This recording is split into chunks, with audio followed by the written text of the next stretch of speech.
எல்லோருக்கும் வணக்கம். நாம் இந்த வீடியோவில் டிஎன்யூஎஸ்ஆர்பி பிசி எக்ஸாம் ஃபிசிக்கலுக்கு கடைசி நேரத்தில் இந்த மிஸ்டேக் மட்டும் பண்ணிவிடாங்க நண்பா.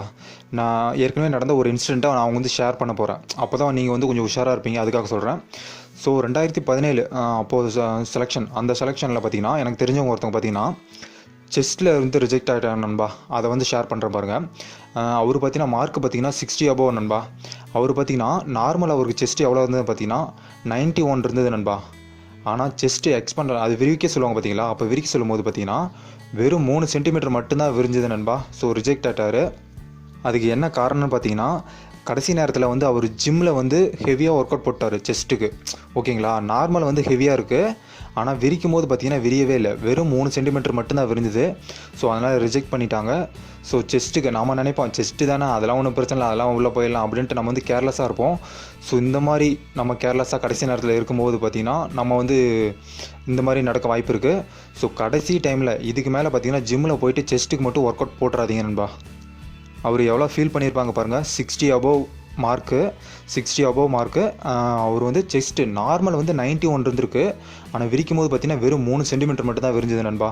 ஸோ இந்த தவறை மட்டும் யாரும் பண்ணிடாதீங்க. கடைசி நேரத்தில் ஜிம்மில் வந்து செஸ்ட் ஒர்க் அவுட் போட்டுறாதீங்க. வீட்லேயே காலையில் 3 செட்டு தண்டால், ஈவினிங் ஒரு 3 செட்டு தண்டால், அதை அடிச்சிங்கனாவே போதுமானது நண்பா. அடுத்து பார்த்தீங்கன்னா இப்போது நீங்கள் வந்து 6ஆம் தேதி ஃபிசிக்கலில் போகிறீங்கன்னா 5ஆம் தேதி பார்த்தீங்கன்னா ஒர்க் அவுட் வந்து குறைச்சிருங்க நண்பா. இப்போ வந்து காலையில் மட்டும் ஒர்க் அவுட் பண்ணுங்கள், ஈவினிங் போயிடாதீங்க.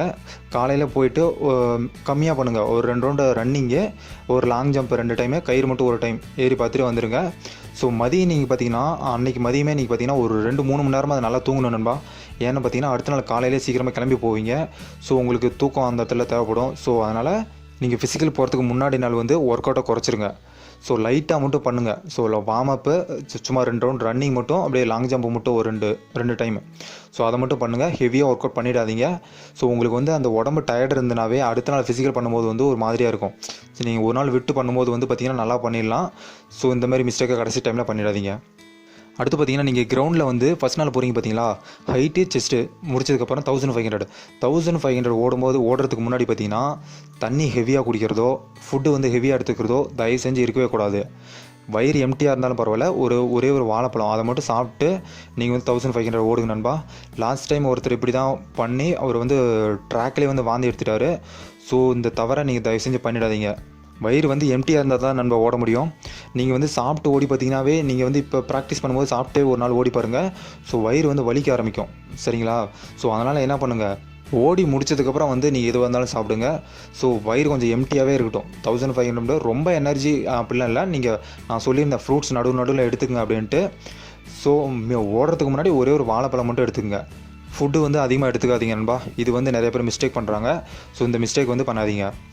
அதே போல் பார்த்திங்கன்னா இந்த 0.5 இந்த ஹைட்டு வந்து 0.5 கம்மியாக இருக்கேன் இந்த மாதிரி சொல்கிறவங்க கொஞ்சம் பேர் இருக்கீங்க. ஸோ கடைசி நேரத்தில் வந்து ஹேர் கட்டு, தலைமுடி ஹேர் கட் பார்த்திங்கன்னா ஹேர் கட் பண்ணாதீங்க. அது வந்து உங்களுக்கு வந்து ஹெல்ப் பண்ணும் கொஞ்சம் அந்த 0.5க்கு.